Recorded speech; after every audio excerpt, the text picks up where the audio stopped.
boti kama unavyoona hapa. Mimi nimenunua boti nafanyia kazi. Basi atatokea nahodha mwingine ambaye ana boti kama hii.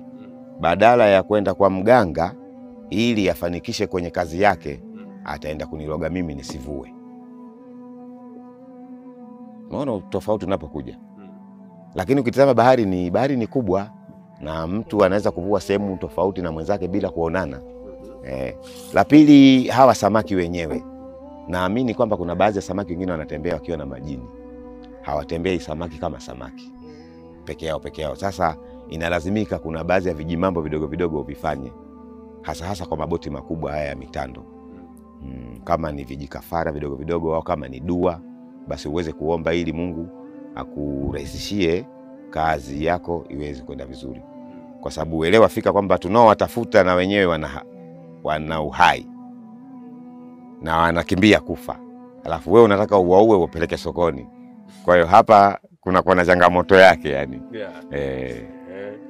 Na unachokumbuka ni kipi ambacho katika simulizi za wavuvi wenzio kilishawahi kutokea katika ubishani kati ya kuchukua kilichoishi baharini na kukileta kwenye boti kupelekwa sokoni, na tofauti na yale mazingira ambayo yalitokea Kimbiji na sehemu zingine?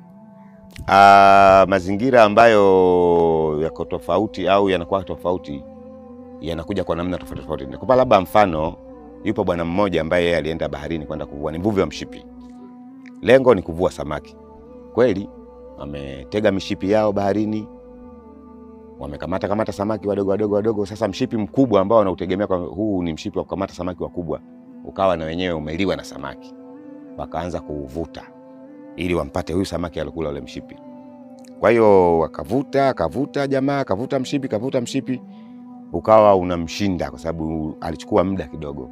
Kuna boti nyingine jirani akamuomba, bwana huyu samaki alokula sijajua ni aina gani, ni mkubwa, kwa hiyo naona nashindwa kumleta, hebu njoo unisaidie, unipe maarifa yako. Kweli yule bwana naye akaja pale akamsaidia, wakavuta mshipi ule. Lakini cha kushangaza kilipofika ubavuni kama hapa ndo nataka nimpakie sasa, ilikuwa ni chupa ya maji tena tupu. Chupa ya maji ya Uhai ya 300 tupu, haina kitu. Kwa hiyo ile ndoano imeshika pembeni. Labda nikupe mfano. Hii hapa ni ndoano. Hii ni ndoano.